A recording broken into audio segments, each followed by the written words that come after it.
All right, so we're going to cover just chapter 1 tonight.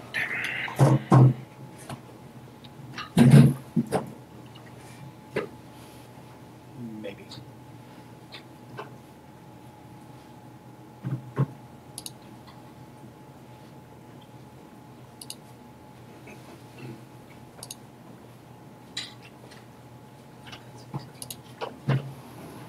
All right, so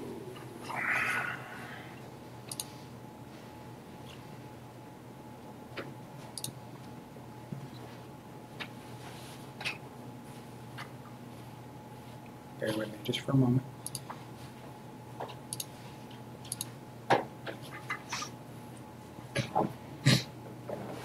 All right, so the history of diving. So we've been diving for a long time, but it's still pretty new theory as far as the science is concerned. The earliest recorded skin or scuba diving was over 3,000 years ago. Does anyone have any idea why thousands of years ago people would want to scuba dive, would want to go underwater? Any guesses? Close. Now, that's the right answer. Treasure's the right answer.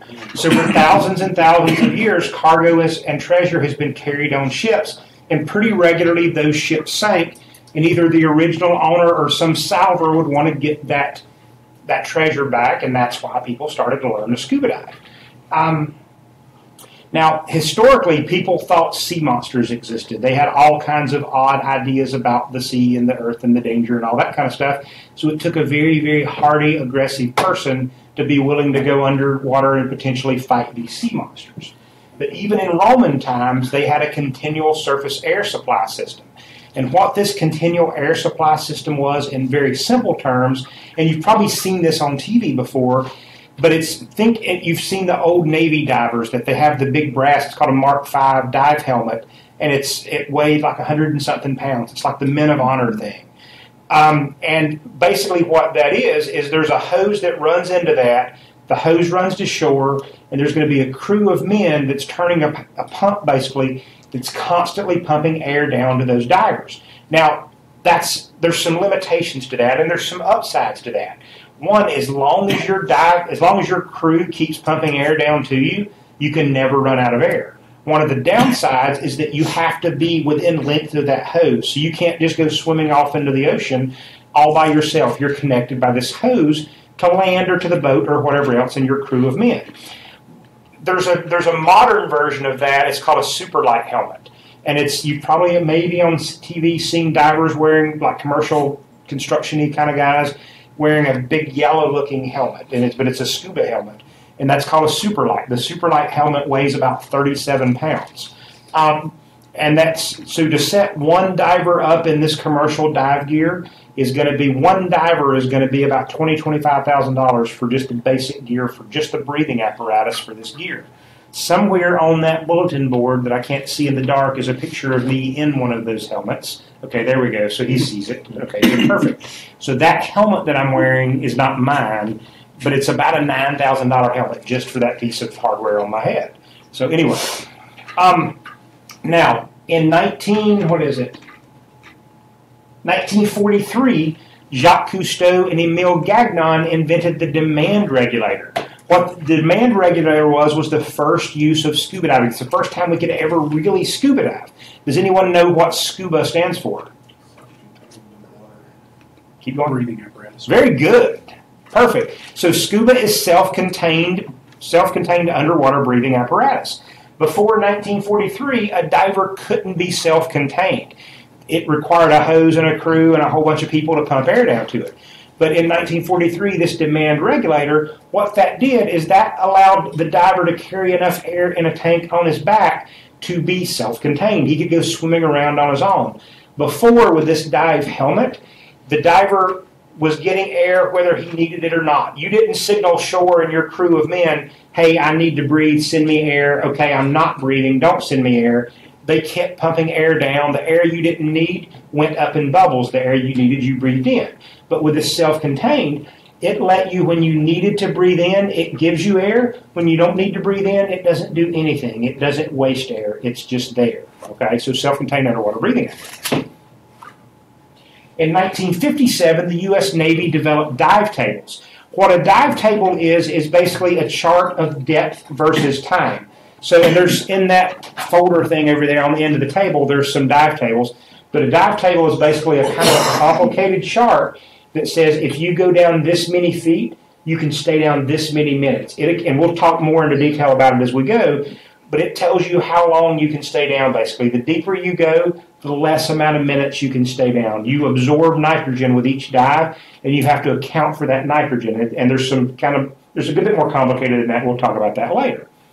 In 1959, the first dive computers were developed. And what a dive computer does is it takes the math of this table away. It's kind of the equivalent of using a calculator to do long division. So when I was in school, I did learn long division with a pen and paper. Now as an adult, if I need to do long division and I don't have a calculator, I'm just going to wait to do it until I get a calculator. And that's what all of us are going to do for the most part. Dive computers kind of take all the hassle of the diving away. Some agencies still teach dive tables. We teach them at the higher levels, but we don't teach them at the basic level because we know people mostly aren't going to get it and they're not going to do it. Now, this is an example of a dive computer. This is one of my dive computers. I have a couple of different ones. It looks just like a kind of interesting looking digital watch, but I can't remember how to turn the light on. Oh, there we go. So it lights up. It's a digital watch. This is actually a really nice, small dive computer.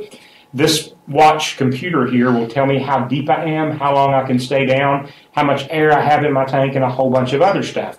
It's not my preferred dive computer. I have a much, I guess, bigger dive computer that I like and is easier to read, easier to work, and it has like a menu-based system, and it's kind of that size, kind of maybe not quite as big as a cell phone on Mars, and that's my preferred dive computer.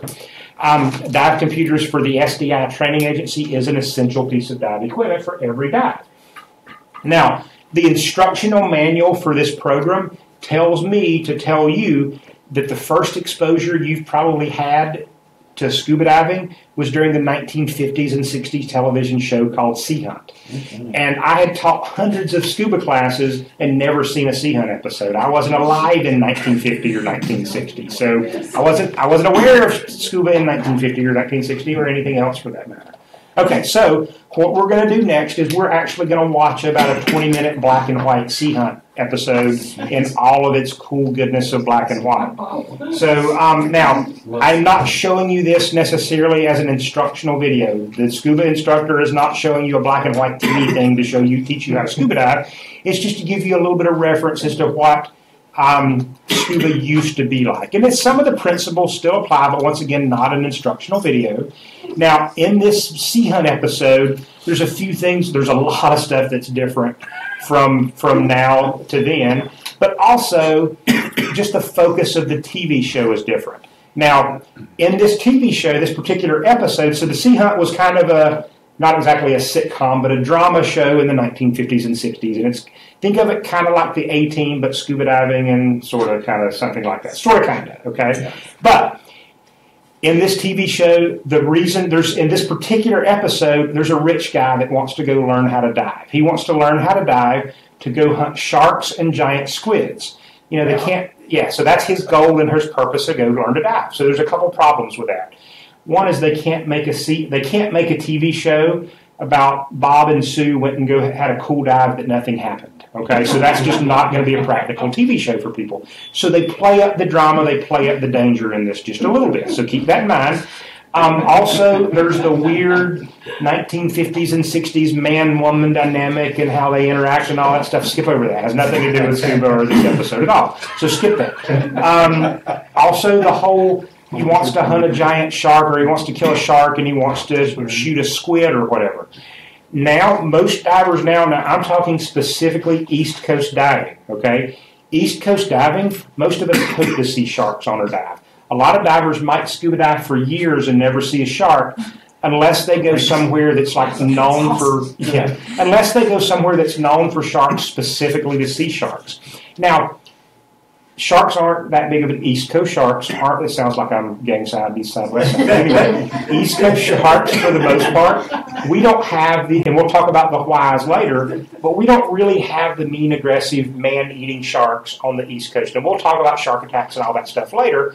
But we don't have those kind of sharks here on the East Coast for the most part. There's just not a lot of them around. If we do have them around, they kind of might have got lost and wound up staying here. But they don't live here. Great white sharks, for the most part, there's not a lot of them on the East Coast. Okay. Now there are a few. I'm friends with them on Facebook. A couple of them on Facebook. Honest to goodness, I really am. There's one, Mary Lee, that really does have a Facebook page. It's got a finger on it, and somebody posted Facebook for it when it shows up. That kind of stuff. Anyway, so now the scuba guy is not telling you to go pet the sharks, ride the sharks, feed the sharks. Okay, sharks do eat meat, all that kind of stuff. So don't try to. They have pointy teeth, so I wouldn't go try to pet one. But for the most part, they'll leave you alone. We'll talk about that in a little while. So now, one thing now, current modern television, if you see a shark on current modern television, it's going to probably be filmed with one particular dive resort in the Bahamas. Like if you see James Bond, if you see Mythbusters, if you see any show that's got sharks on it, it's filmed in Nassau, Bahamas. It's filmed with Stewart Cove's Dive Resort, and it's blacktip reef sharks. They're kind of the resident friendly-ish, TV sharks. Those are the movie star sharks, let's say. True, serious.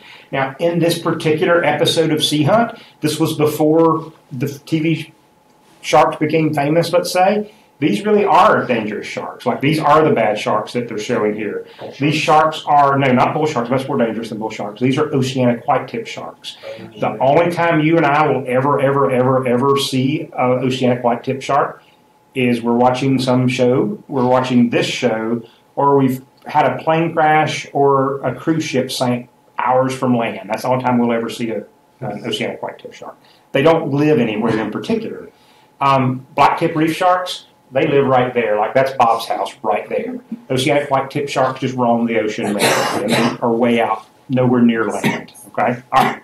So let's see if we can make this play. Act nice. Have a remaster, did you convert it? Nope.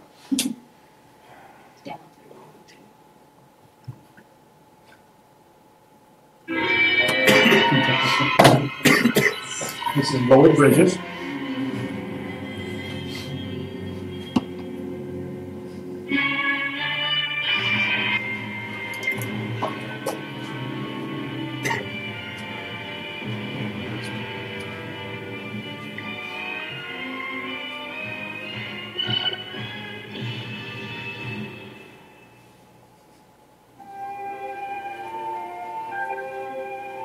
I was helping my friend, Dr. George Snyder, on a study of ocean plants.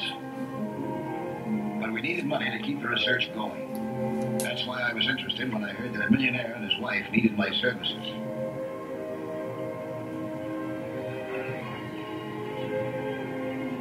It wasn't just that I enjoyed working with George. This research was a small but brilliant beginning of a vast project to turn ocean plants into food products. Look, I'm flying down to Puerto Blanco day after tomorrow with Mrs. Conway. I have my private plane. I'd like you to come along, Nelson. To Puerto Blanco? Why? Well, I understand that you're one of the best skin divers in the country. And I'd like you to teach my wife and myself all there is to know about it. Why?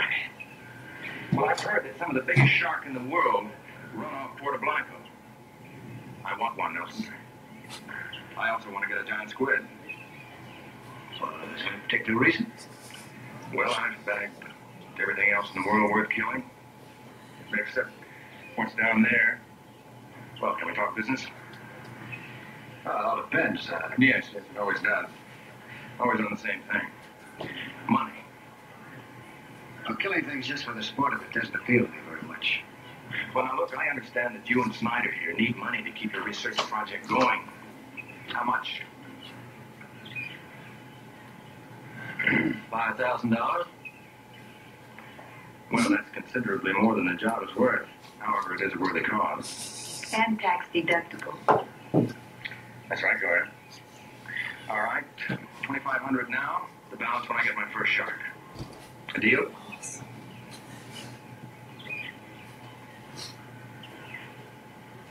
Yeah, all right, it's a deal. I thought it would be.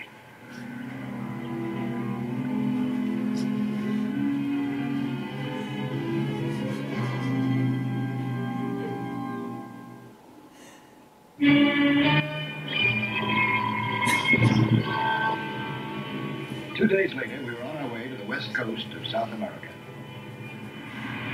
We landed at Puerto Blanco, an ancient fishing village to which a landing strip and a modern resort hotel had recently been granted.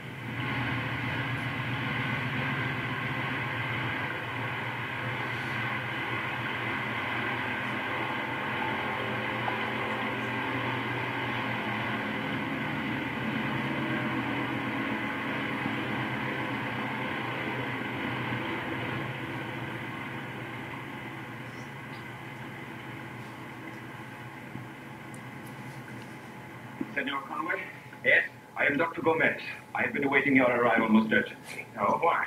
I have a patient in the village, a child, very sick. I must take her to the hospital. I must ask to borrow your aeroplane at once, senor.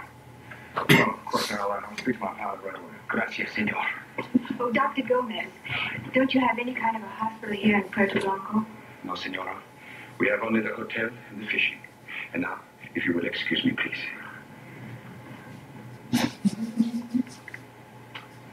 What's the matter, Miss Conway? Well, nothing. I was just thinking if something went wrong underwater. It won't. Not if we all follow the necessary precautions. My husband never does. You better.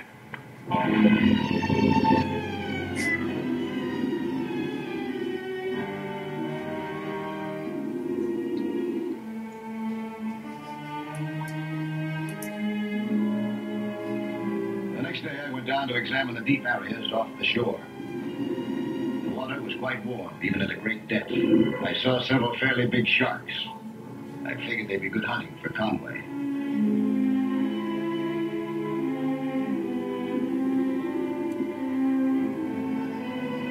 They didn't attack.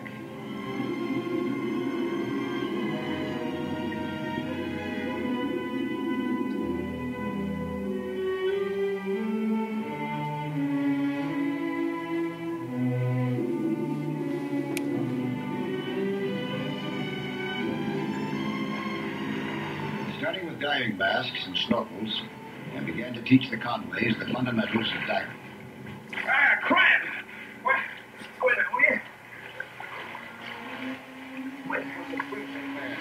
Conway didn't understand that a pair of fins were to save effort, not to set speed records. Hey, right here.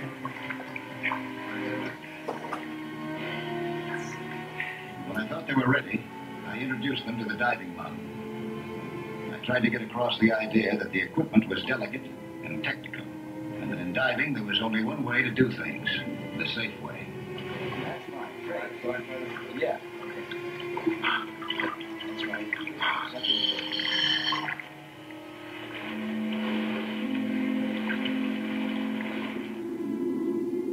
I taught them theory as well as practice. I figured Conway would follow the rules better if he understood the reasons. To get a clear picture of what changes in pressure do to the lungs, I demonstrated with a balloon.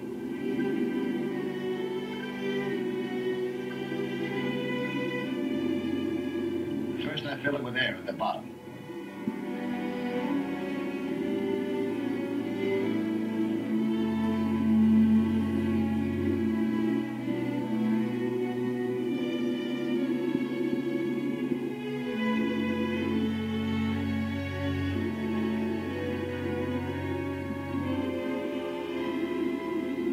Then I swam up with it very slowly.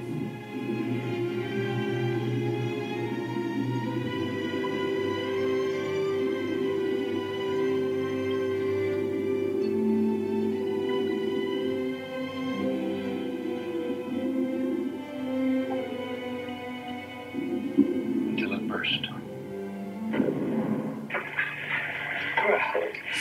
What was that all about? That's what would happen to your lungs if you come up too fast. It's called air embolism. Change of pressure has the same effect on your lungs as it does in this balloon. If you come up too fast, the air in your lungs expands, your lungs get bigger and bigger, they finally burst. Just like this balloon did. How fast should you come up? Just keep under the bubbles of your diving lung, you'll be all right. And if by any chance you come up without your diving lung, It's pretty obvious. You hold your breath. if you do that, you'll be sure to burst your lungs. No. You've got to equalize the pressure inside and outside of your chest. And to do that, you got to exhale as you go up. Say, when do we stop going to school and start hunting? When I think you're ready to. When you think. We've done pretty well so far listening to Mike. Mike,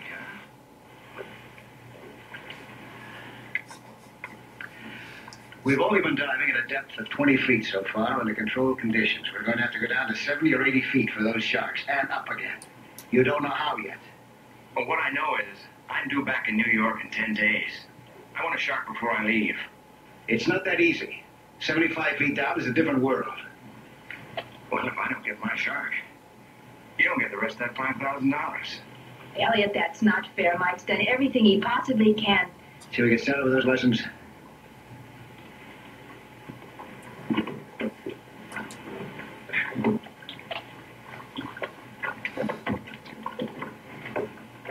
Mike, do you care if I skip the lesson today? I feel terribly tired. If you don't feel up to it, sure. Look, what's wrong with you? You never backed out on me before. I know. Oh, let's get on with it. Oh, I'm sorry. Diving can be dangerous if you're tired. You can catch up with us tomorrow. Jose, give her a hand, huh? Thanks. Well, you're taking over all around, aren't you?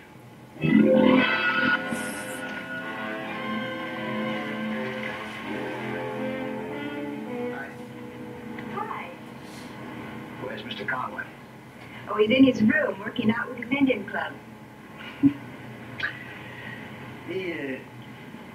Well, I don't know. He's different than any man I've ever met before. I never met anybody like him. You probably never will again either. He's the original mixed-up millionaire.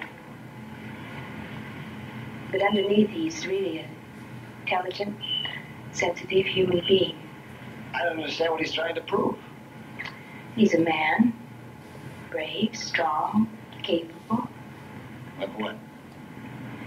Well, he was graduated from the finest architectural college in the country. He studied in France with Le Corbusier. It was there that it happened. Well, what happened? His father was killed in an auto accident. Elliot inherited $112 million and the Conway Oil Corporation. All the rich men work. He doesn't see any reason to. Not yet, anyway. So in the meantime, he makes with a muscle and lives dangerously, huh? I guess. He can't be scolded into growing up. Found that out too late. Gloria, I wanted to show you my new spear gun. For the best you can buy in the heli. Don't point it like that, huh? I haven't checked you out on it yet. Would you put it down, please? Nelson, for a hired hand, you're getting a little bit out of line, don't you think? Put it down, will you? I've been handling firearms since I was 10 years old. It doesn't look like it. The gun is cocked and ready to shoot. I also read the instructions to fire, and you have to release the safety. Put it down! All right. Gloria, darling, are you all right? Honey, look, it was an accident. Please, darling. You were hurt.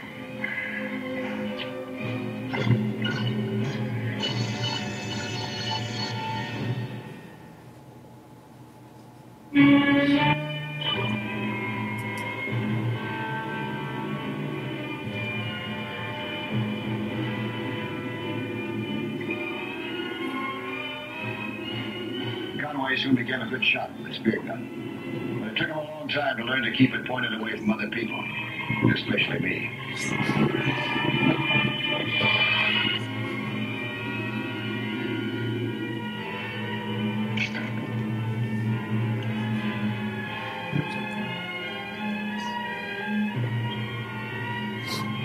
Finally, I felt they were ready.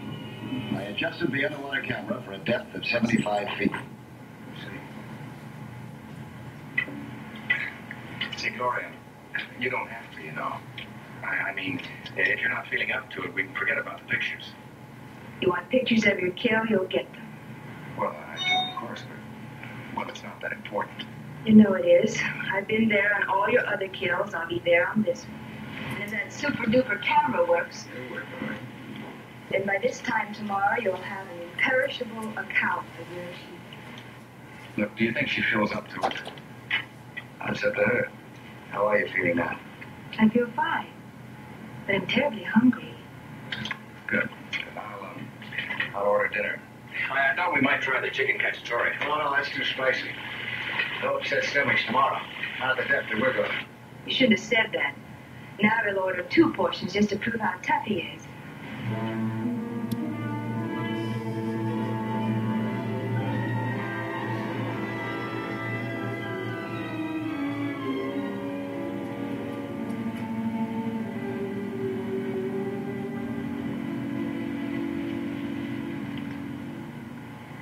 I know, I shouldn't have said that. Well, he does seem to be trying. Maybe some of that underneath stuff that you were talking to me about is beginning to show through. Suddenly I just don't care anymore. I made a bad mistake when I married him. And a worse one later on. It's probably just this place. After you get home. Home. Home's just a refueling station between safaris. So maybe things will be different now, huh? Maybe after he kills a shark or two. I hope so, please. Well, I hope so too, for your sake. You're sweet, Mike.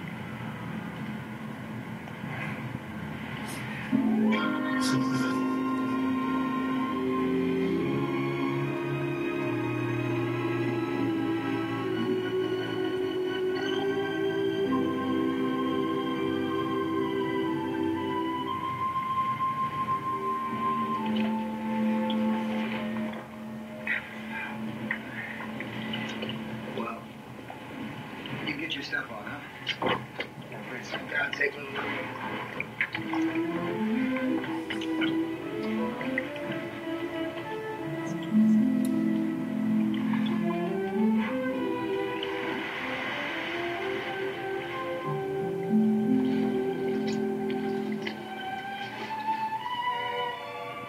I went down myself again to find sharks for Conway. I chose the deep area of my first search. Okay. Let's get ready.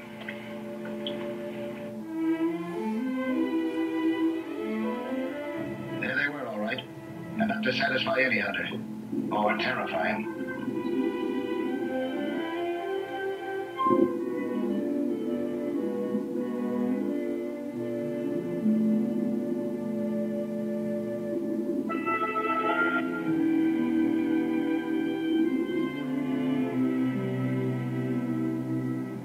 They seemed in a cautious mood. I returned quietly to get the others.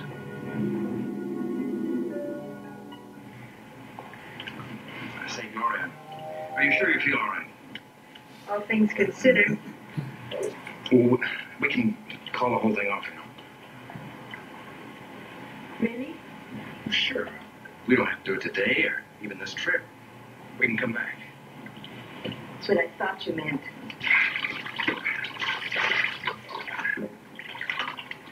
We're ready, Mike, if you are. Yeah. Want any shark for us, Alton? Enough to keep you busy. We'll go down as soon as I get this bait ready. You gonna use those for bait?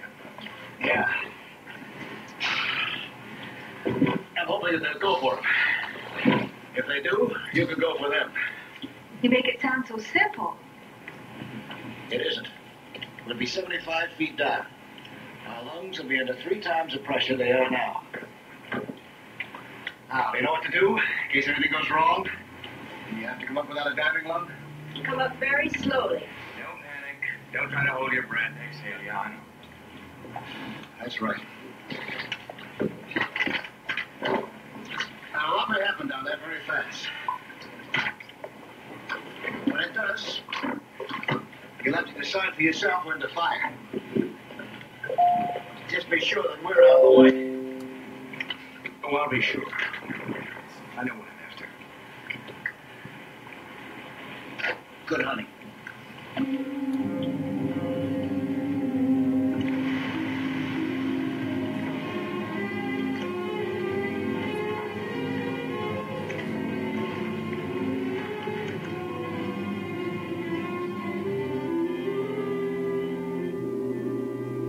As we swam down together, I prayed that the Conways would remember and follow my instructions. Facing sharks by yourself is tough enough, but having responsibility for other people on a shark hunt is really harrowing. I pointed to the sharks and we moved toward them with the bait. I knew they probably wouldn't attack us right away. Men with diving lungs is something new to them.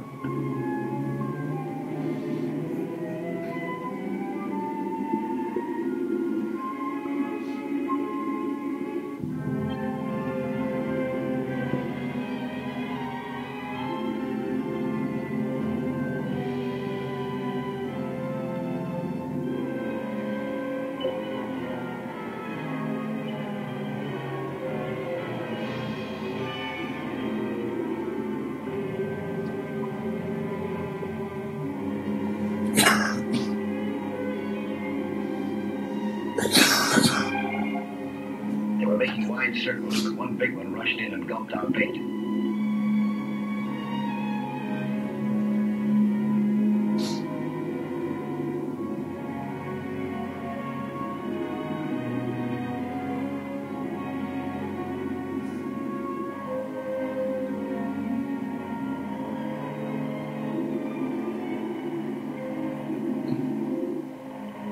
While we were looking for a good chance to strike, Dr. Gomez arrived above us to ask for Conway's plane again.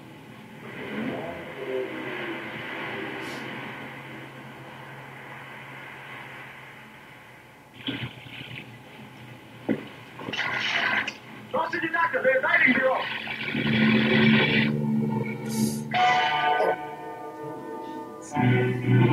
We didn't know that Gloria was hurt and that her regulator was damaged.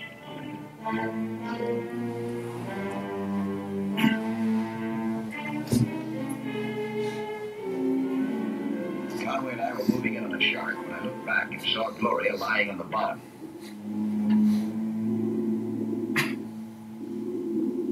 We rushed back. The shark sensed the trouble and followed. It was then that Conway came through like a hero. He was very calm as he quickly gave Gloria the mouthpiece of his diving lung.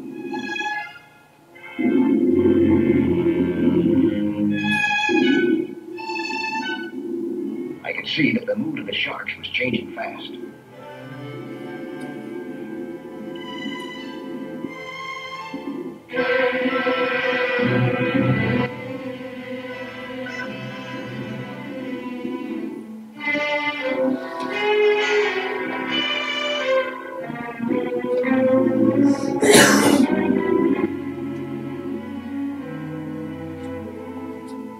I set the Conways up. They shared along the way. I stayed down as a rear guard to keep the sharks from going after them. I thought the big one who had taken our bait would go for me any second.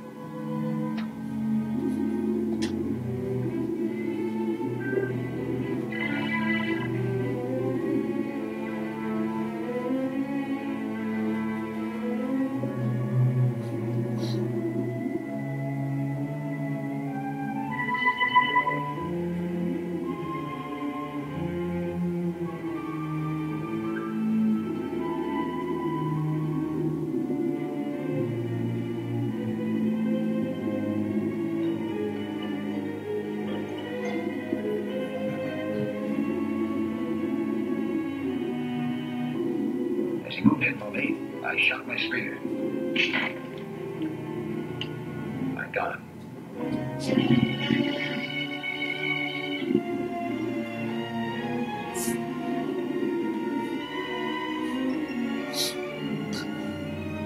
As he struggled, I surfaced as fast as I could.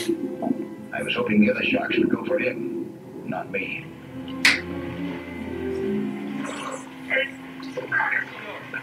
Turn down for a spin. Seriously, Itchy.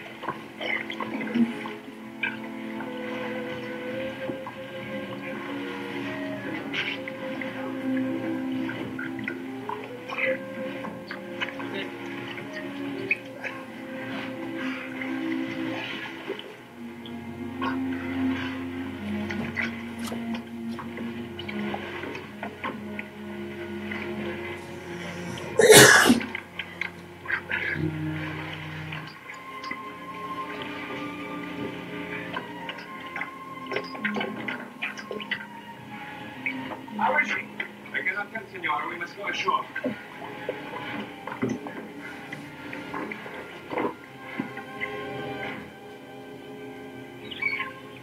Say, do you think that doctor's any good? Don't worry about it now. She's going to be all right. Well, it's a miracle she wasn't killed. All because I wanted some lousy pictures. Also because Dr. Gomez wanted to borrow that plane of his again. Well, say, why don't they have a hospital here? What is it, money? Usually is. Well, it wouldn't take too much. And there's a wonderful natural site for it on that rise near the shore. You know, a small hospital, 2 stories maybe, 20 or 30 beds. Something like that. Yeah, she said that you studied to be an architect. You'd be a great one, she said. Senor Nurse. Yes. I should think that you would know better than to permit a woman in her condition. Well, look, how is she? She's my wife. She is quite all right. I will speak with you later.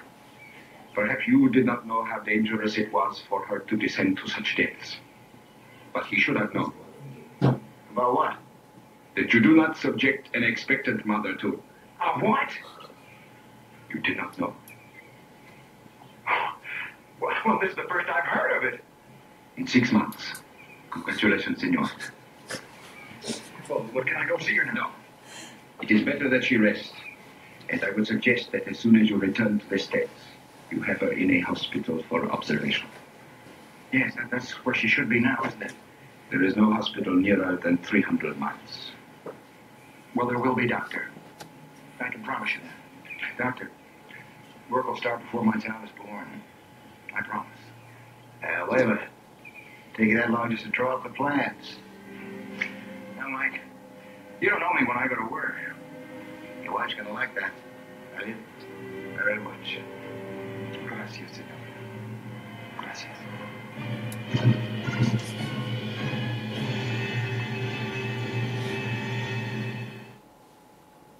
Oh, yeah. I'm Lloyd Bridges. Skin diving is fun and adventure for young and old, but it can be dangerous. So know the sport well and don't take any chances. Be with you next week for another exciting sea hunt.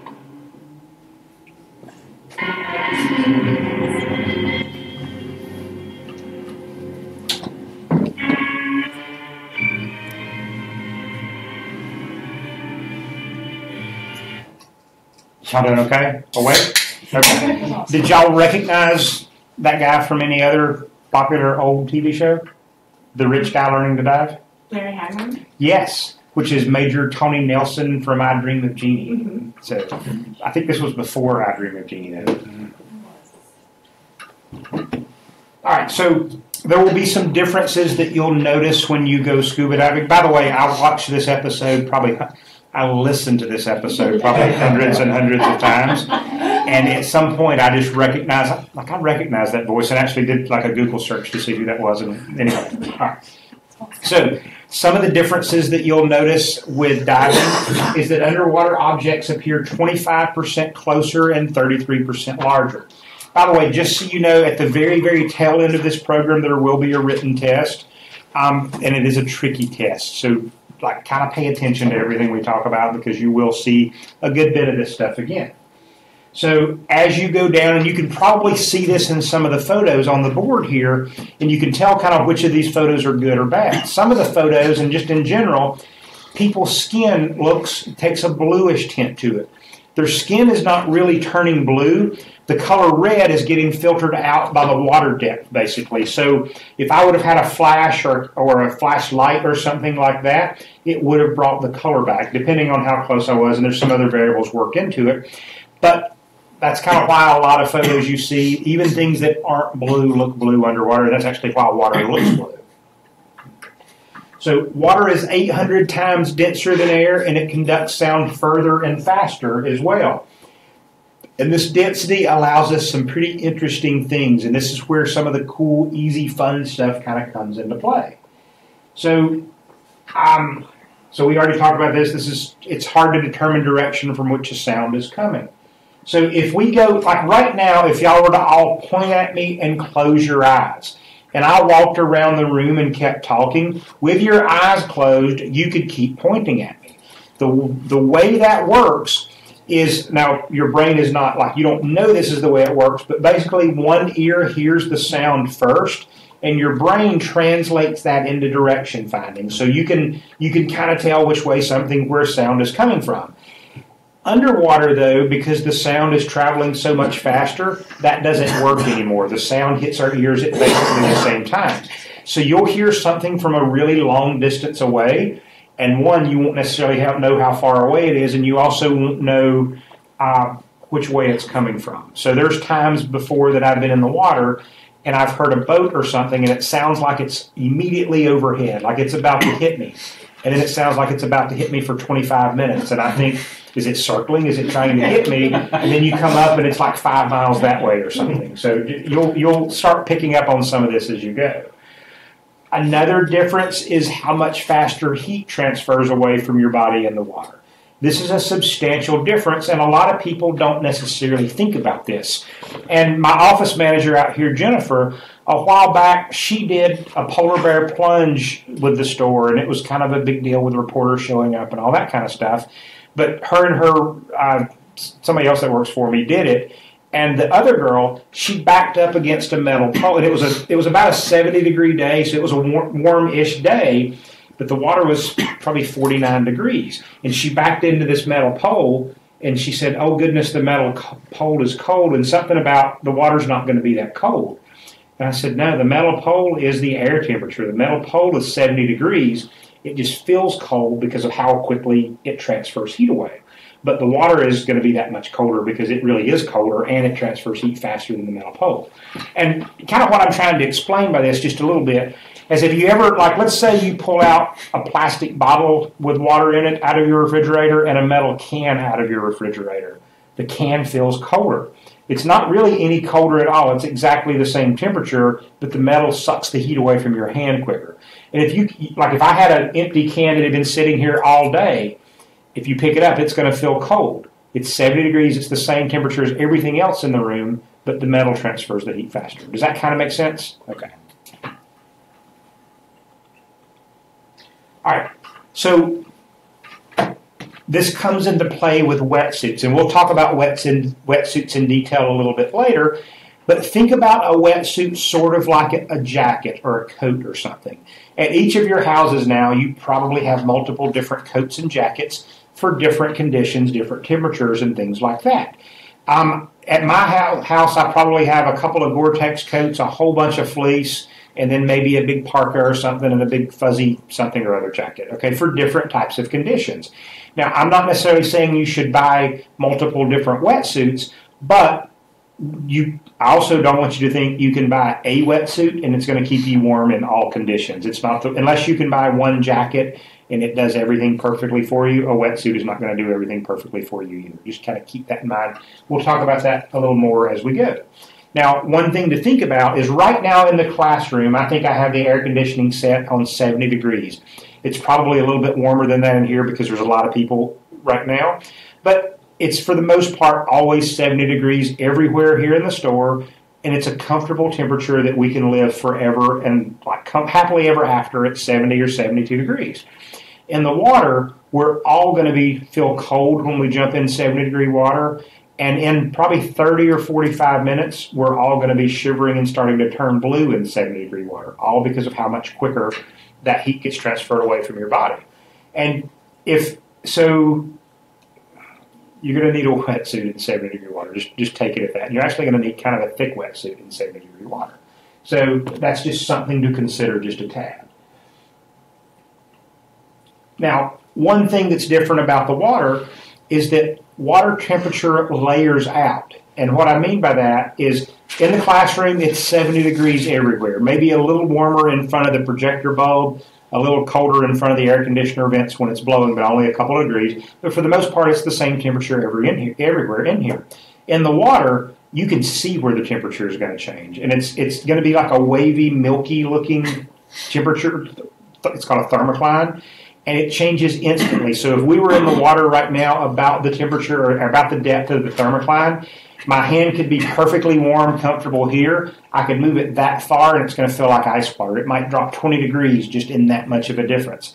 In the summertime at the quarry where kind of the cheap checkout dives are, it's going to be probably 76 degrees from the surface to say 15 feet. And at 15 feet, it's probably going to drop to 60 degrees or something.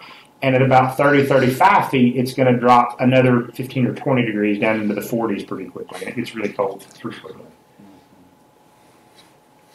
So tides are caused by the gravitational pull of the moon and the sun.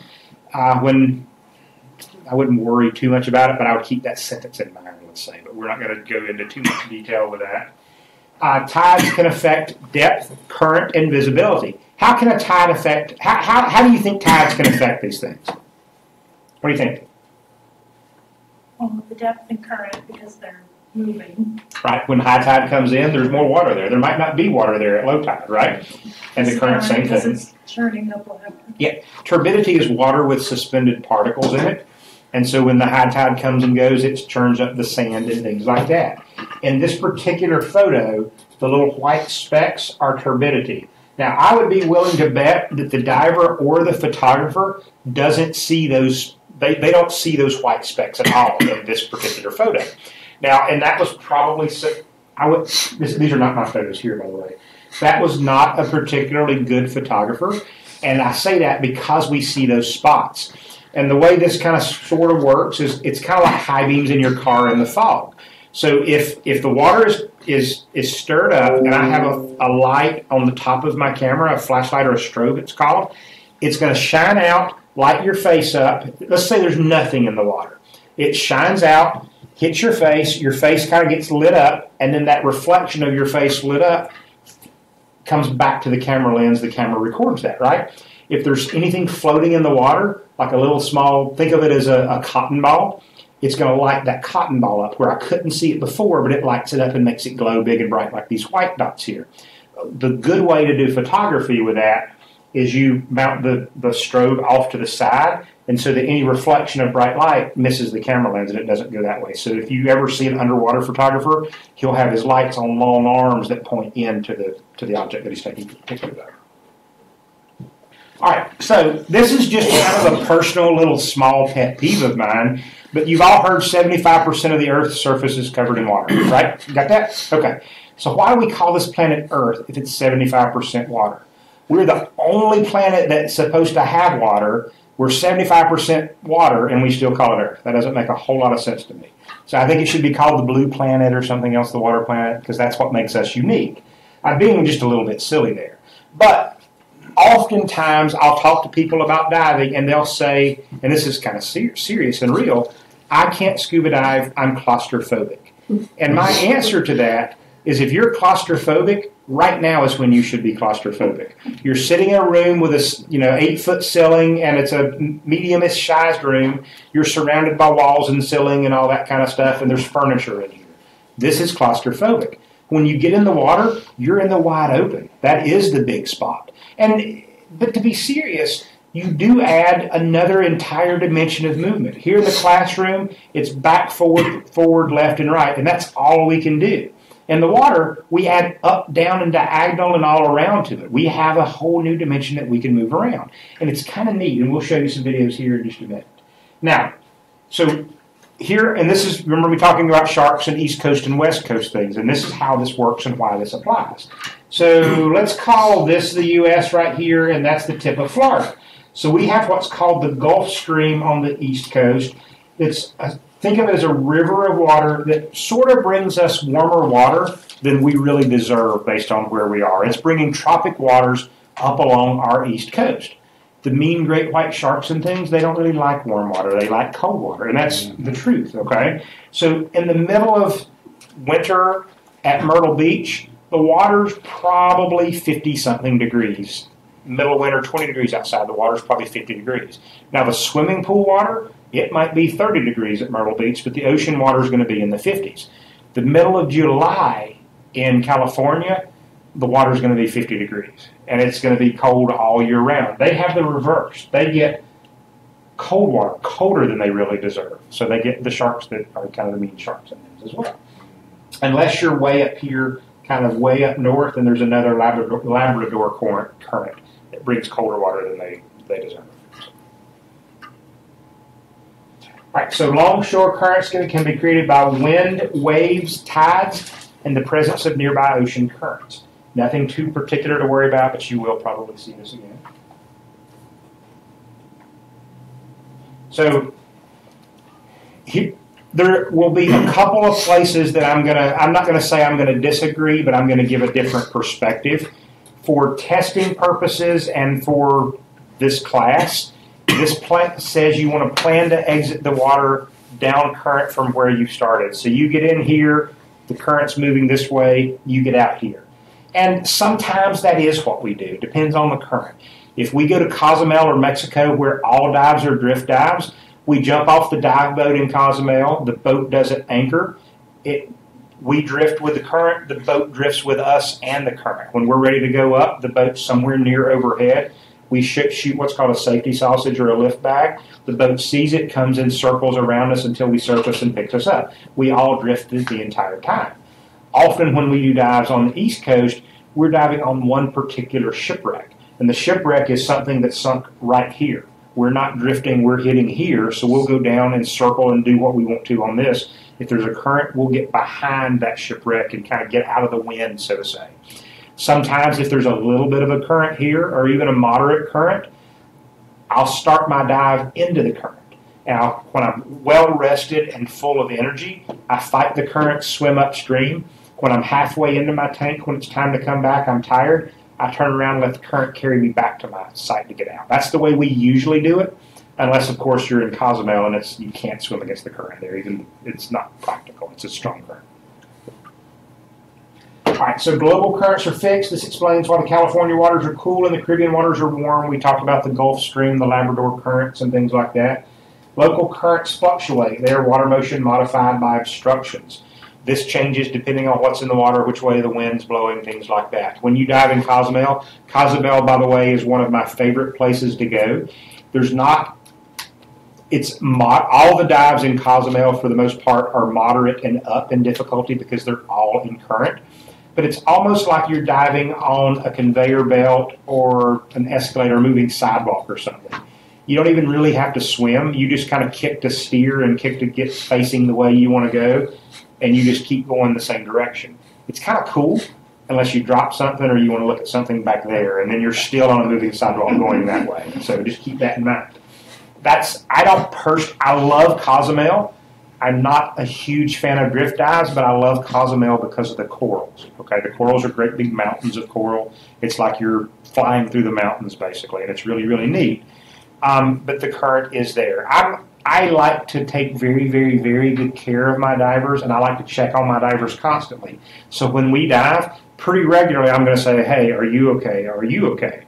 In Cozumel, I'm on a moving sidewalk that I can't get to the person in the back very easily, or I can't move around that much. So that's the reason I don't love the current.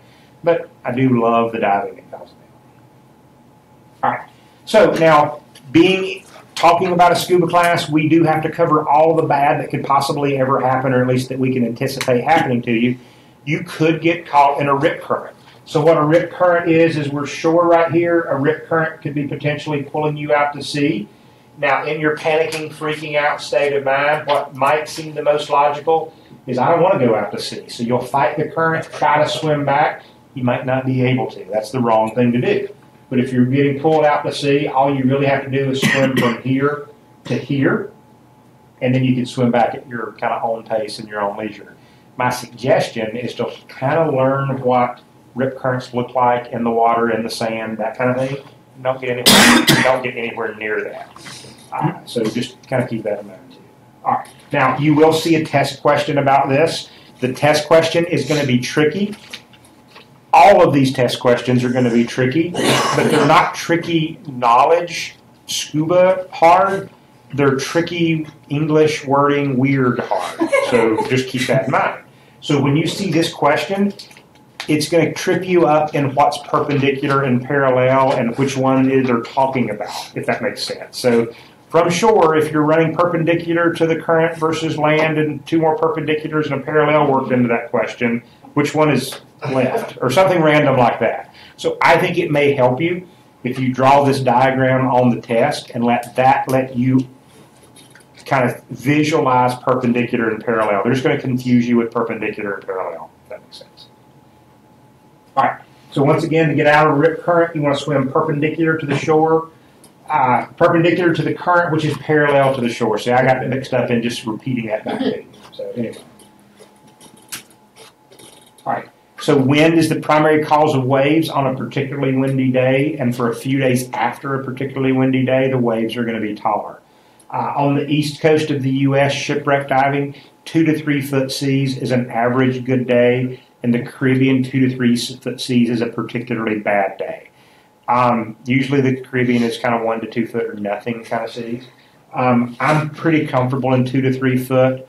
4 to 6 is a pretty hard day. Now, and we'll talk about this in a minute. So we measure waves by their, now for testing purposes, for book Scuba, we measure waves by their height and their length. To me, height means a distance here to kind of a distance here in feet, right? That's what height means, and height is consistent. That's how we really do measure waves.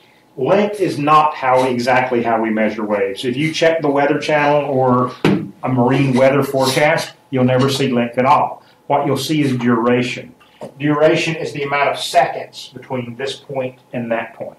Does that kind of make sense? So when you see something about the weather, you'll see 3 foot seas, 6 second duration. 10 foot seas, 120 seconds or something like that. And that would 6 foot seas sounds big and bad, but it's slowly rolling hills. But if it's 4 foot seas, 2 seconds, that's going to be you going 40 miles an hour over speed bumps kind of thing. That's going to be a bad day. All right.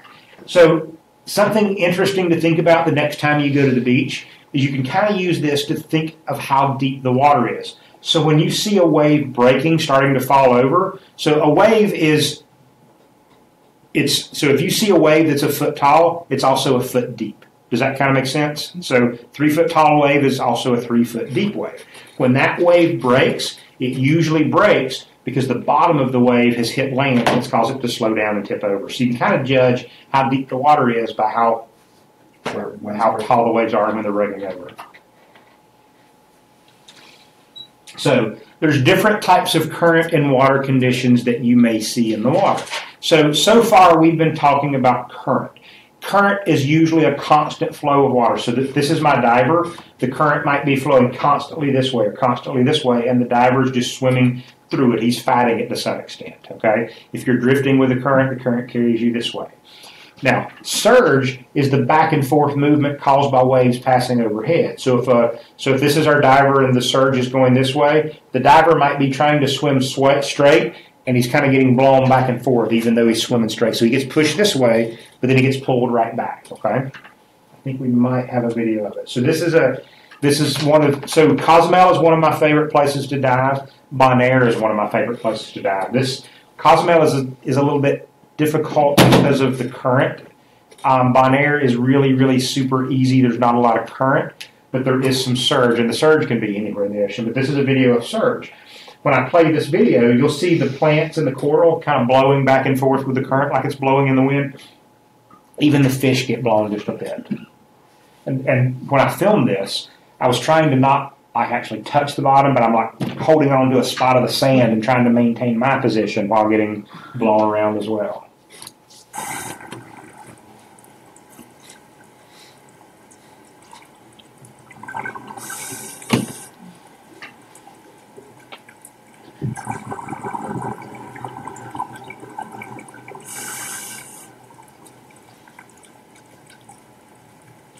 You hear the ticking noise just a little bit?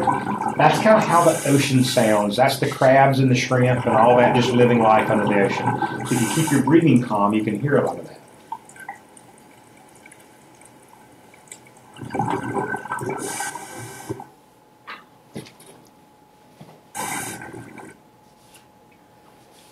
Right, so aquatic life injuries most often result from diver carelessness. So what that means is most often if you get hurt underwater, it's because you bumped into something. There's not too many things that are going to attack you on a dive.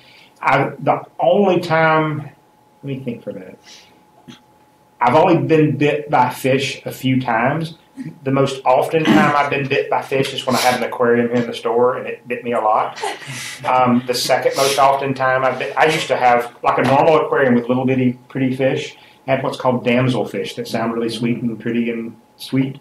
But anytime I went to move a rock in there, I had somebody that worked for me with a stick to keep these little bitty fish from attacking my arm. I mean, they weren't really attacking, but they're just, kind of pecking at my fish. I've also been bit by fish at the quarry. I just brim, if y'all know what brim are, and they're actually kind of mean, and they don't hurt, but it startles you, let's say, when a fish that's that big is hitting you. So anyway, I don't think I've ever been bit by a fish in the ocean. So. But I've been stung by jellyfish, but we'll talk about that later. So marine life is fragile, don't touch the coral. Now, some people think of coral as plant life, meaning it's like, oh goodness, I stepped on a weed, no big deal. But it's not. Coral is more a colony of animals. Even though it might look like a plant, it's really a colony of animals living together. And if you step on it, land on it, do whatever to it, there's a good chance you're going to kill it. So don't do that. Try to stay off the bottom. And also, until you know better, and this is a very broad statement, I would like you to just assume everything in the ocean stings. It really doesn't, but a lot of it does. And so if you just assume it stings and don't touch it, you probably won't get stung. Now, to be honest with you, almost all coral stings, or actually all coral stings, but it might have a sting that you might not notice. Like it might sting a fish or something, but it might be so minor that you don't notice it, but it might be a really bad sting too. So it's just better not to touch stuff in the ocean. Especially fire coral.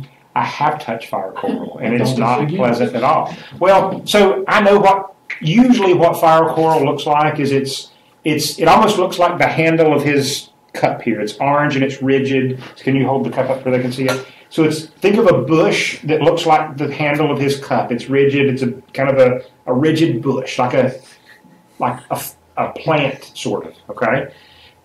That's what fire coral that I have seen looked like. There was a time that I was in Cozumel, and I was in a strong current, and I wanted to slow down and wait on my group.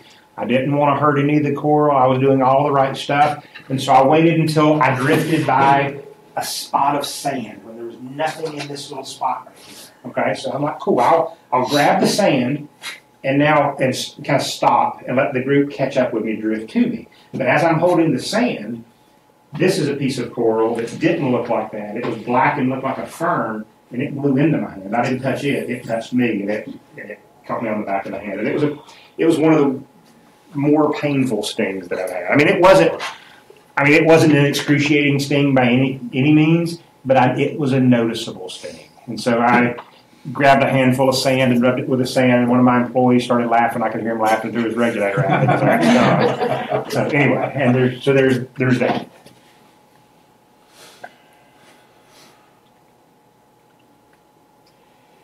So those common aquatic life injuries are scrapes and abrasions. I'm going to disagree with this, but for testing purposes, scrapes and abrasions. By my understanding of the English language, scrape and abrasion mean the same thing. So I don't know how that's a real answer to a question. But in my opinion, it's stings and abrasions.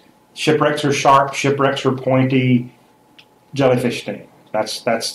I've been scraped a few times on corals and shipwrecks and things like that.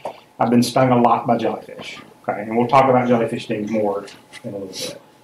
So some animals possess stinging cells called nematosis, or however else you want to pronounce it. I'm not sure is the right way. These are the things like jellyfish. And jellyfish do sting. But in my experience, which is a lot, jellyfish stings here, East Coast jellyfish, are pretty mild stings. So you notice it usually, but it's not like for the guys that have put normal aftershave, that's like alcohol-based aftershave, that hurts significantly worse than every jellyfish sting I've ever had. So you notice it, but it's not a, wow, that was horrible. Okay, I mean, it doesn't even really startle you. It's like almost every time I've gotten stung by a jellyfish, when I get back on the boat, I'll ask the crew, hey, is there something going on with my face? That's almost the exact sentence, because I don't know if I scratched myself or bumped into something or what is, but it's usually a mildish sting, except that one piece of fire coral. It really was a pretty painful sting. So, okay. All right. So, and now I tell you, I get this is a dive boat out of Myrtle's Inlet, which is near Myrtle Beach, and my board is not super clear, but in this particular video, I'm hanging from the safety stop line, and we'll talk about that later. But basically, I'm at the end of the dive, either the beginning or the end, and I'm hanging on to the line from the boat, waiting for a few minutes. Okay, at the end of every dive, you're going to stop at 15 feet ish for 3 to 5 minutes just to wait to get that excess nitrogen out of your system. But you're staying in one spot. Okay, in this video, this is what I'm doing, and there's a bit of a current, and so I'm not actively seeking out jellyfish, but you'll see them just kind of blowing towards me, okay? And I can't really dodge them that much. So, and this is how I get stung every time. This is the boat that I get stung by every time, which we're trying to get to this month. So let's see if you can see some. See them up here? Oh, yeah. Yeah, it's a barracuda, but lots of jellyfish kind of floating by. It's hard to dodge them. That's a lot of jellyfish. Yes, it is. Holy so many. Now, not every jellyfish stings. And is that a certain time of the year? No, this is just whenever. I mean, sort of, but not really. That's just an average day. But now, anytime I go into the ocean, I'm always have full coverage. So I have a wetsuit or a dry suit that goes down to my wrists. I have a wetsuit or a dry suit that comes to my neck. I don't always wear gloves and a hood. Usually I wear a hood.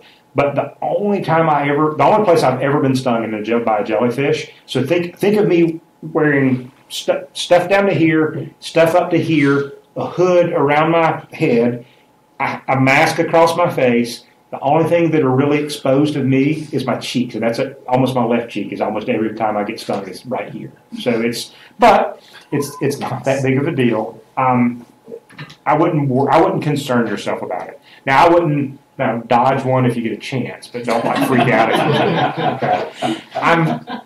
I'm way, way, way more afraid of a bee than I am a jellyfish. That's good. I mean, seriously, a bee can make a bee mad. A bee can chase you. You know, a bee sting really, a bee sting really, really, really hurts. In my experience, in the whole grand scheme of pain, a bee sting really hurts. A jellyfish is slightly above noticeable.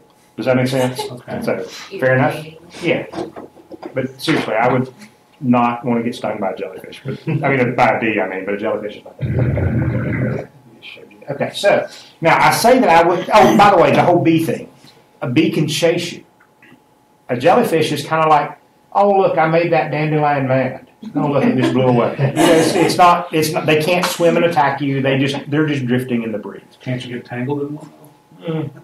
Like in Australia where they got like Clocks 40 long and tentacles. Now, different countries. Yeah, now there are some, I'm talking East Coast only, okay? There are some big mean jellyfish.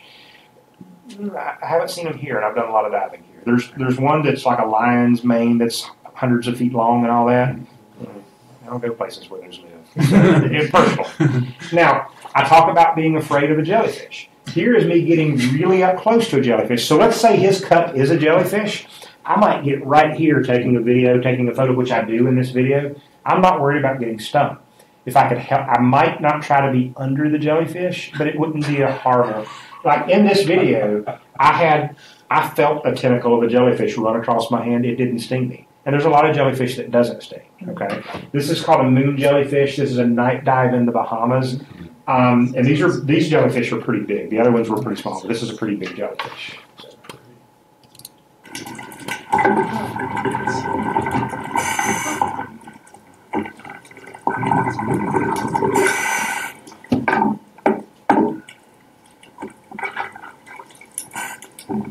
It swims right over his head. You don't see him nap away or get hurt or even notice. So don't be too concerned about jellyfish. So now other animals possess poisonous spines, but these are purely a defensive mechanism. So the fish on the left is a lionfish. Now, let's just talk about ethics and opinion just for a moment, okay? there are a lot of dive shops and a lot of countries even that are trying to teach people to eradicate these lionfish. The story behind lionfish is that, well, it is a non-native fish. It's from somewhere in the Pacific somewhere. They're not really supposed to be here.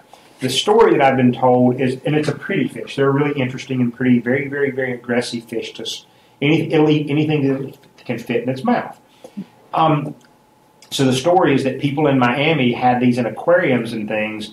Hurricanes came through, busted the aquariums, so they escaped into the ocean. And now they're like breeding like crazy. And I've read the numbers. Like one mama lionfish can release millions of eggs and all this. So they're really a really aggressive fish. They have no natural predators, and they just spread and spread and spread. So a lot of countries, a lot of dive shops, a lot of organizations are trying to teach people to kill lionfish. And I get that. I understand that. If you want to do that, that's great. I've had lionfish tacos. They're pretty tasty. They're good. I actually talked to a spear fisherman today that he owns a boat in the area, but he's a commercial spear fisherman, and there's a fish store locally that sells his lionfish and all his catch. They are tasty. But as your scuba instructor, everybody that I've ever seen get stung by a lionfish was cleaning it, killing it, doing something to it. Okay? So if his cup is a lionfish, I'll get this close to the lionfish and take its photo, take its video. It's not going to attack me. It's not going to shoot its spines at me. If it gets nervous, it's going to turn around and swim away slowly. Okay? Now, if I'm not paying attention and I bump into it, or if I crowd it, if I bump into it, it will sting me. If I kill it, it might try to sting me. If I try to clean it and cut it up, it might sting me. Even if it's not trying, even if it's dead, it might sting me. Okay.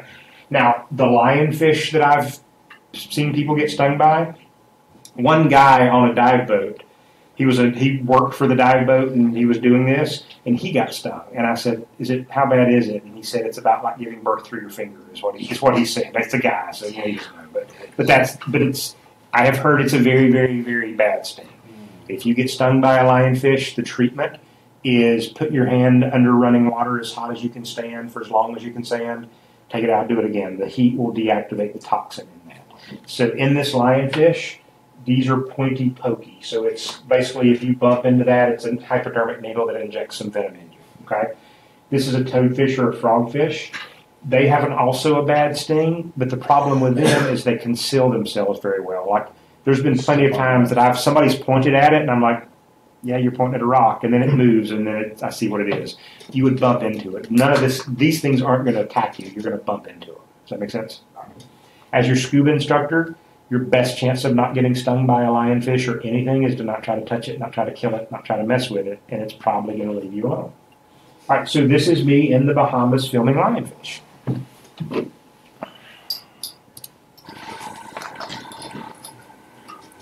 And they get pretty big, but they can also be very small.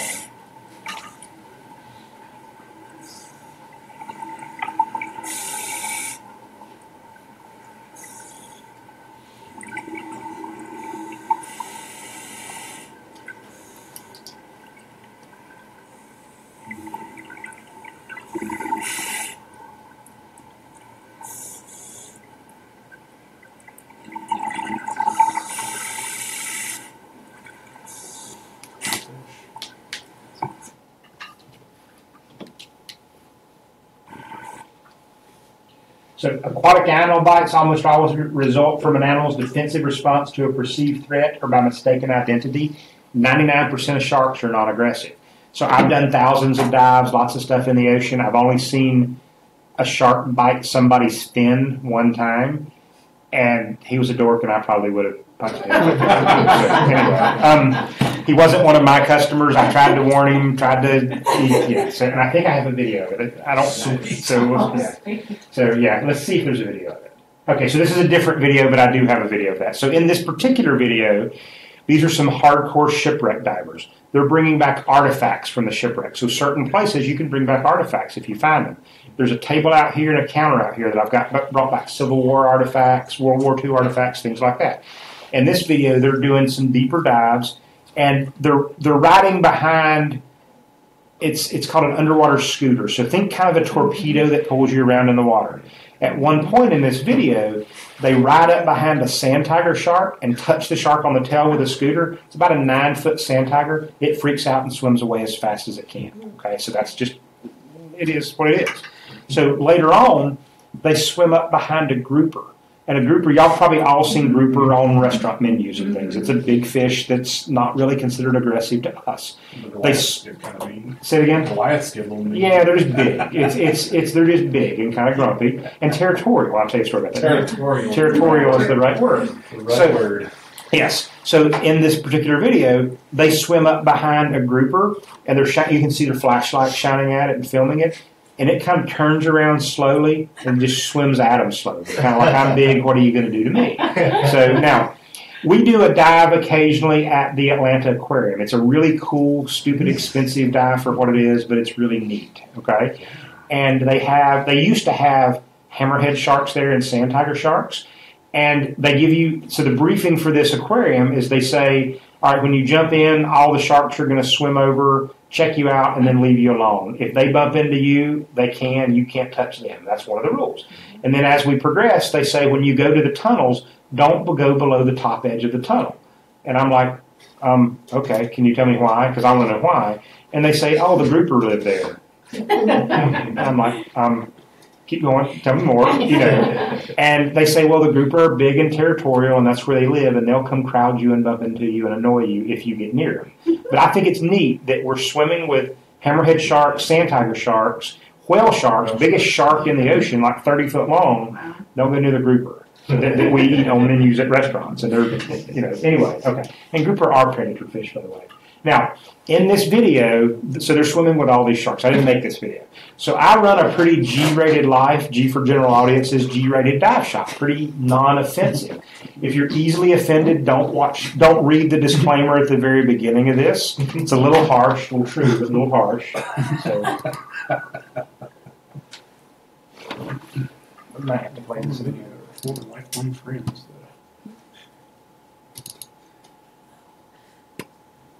Sometimes this doesn't play, so you're going to use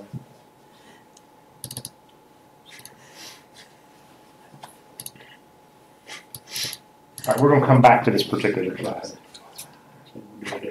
All right, so in this video, there's going to be a guy that gets bit by his fin gets bit by a shark. So he's not one of my customers, not one of my divers. He's on a trip that I'm on with my people, okay? I usually try to leave not my customers alone. They can be a dork over there if they want to. It's kind of an internal policy of ours. But in this video, he's spearfishing for lionfish. He's killing all the lionfish he sees. He's got dead, juicy lionfish stuff all over him. He's dragging a bag of dead lionfish. Now, the way we do as a diver, a good diver, we stay off the bottom, meaning we don't kick the bottom, we don't touch the bottom, we don't crawl on the bottom. We swim over the bottom like a submarine. Does that kind of make sense? Instead of just crawling around like a bulldozer, we swim across the bottom. This guy's swimming across the bottom like a bulldozer. He's kicking the bottom, doing a bunch of other stuff, dragging dead lionfish. And you can see this. You see a cool stingray swim by, and then you see this. This is a nurse shark. Nurse shark is kind of the harmless shark, sort of. You see the nurse shark swimming around, and it's tracking the smell of these dead fish. And he's kicking along, being a dork. And I quack. I have a quacker, an underwater quacker, to get his attention when it starts getting close to him. Now you notice the shark. I'm right here filming the shark, thinking, But anyway, but I'm not worried at all about the shark. Okay, I tried to warn him. After the dive was over, he said, "What'd you yank my fin for?" I said, "That was the shark yanking your fin. That wasn't me." So he was completely oblivious. Wow. So anyway. And he wound up poking the shark with his spear, and they said it's bad. It is bad form for him to poke the shark. He poked it with a pointy end. He could have poked it with the dull end, and the shark would have had the same reaction. So anyway, but the shark might have shot him. Yeah, it could have. So let's see. I think this one will play. So this is the Bahamas again. Now nurse sharks. They say nurse sharks bite more people than any other shark, but the reason why, like. I've seen nurse sharks hundreds and hundreds of times, and they're almost always sleeping under something. Like, let's say that's a bigger shelf right there. we might see 3 nurse sharks asleep under the ledge. I don't wake them up.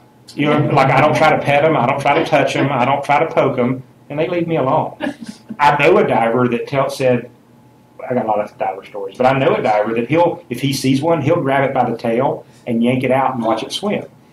And if he woke me up and grabbed me out of my bed, I'd watch it too. So same thing. So anyway.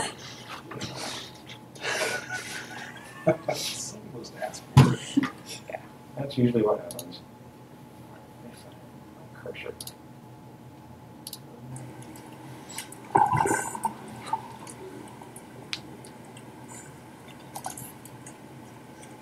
So this is about probably 3 feet from me right now.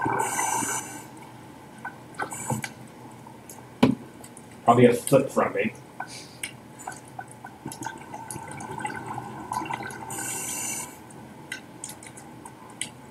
Pretty little stingray, just a happy little video. You see his fins kicking up the bottom over here.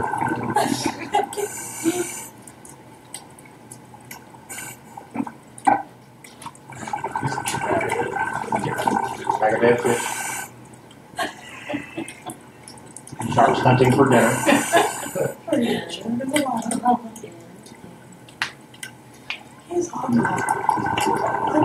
See him stirring at the bottom, that's no dive skills whatsoever.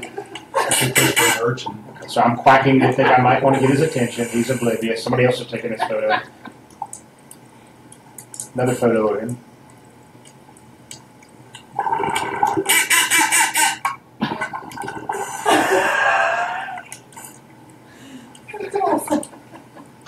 And now he's aware after all the quacking and everything. He's going to poke with the gig? Yeah. So this is bad form. Well, sort of. This is bad form on the diver's part. Well, it's all bad form. But.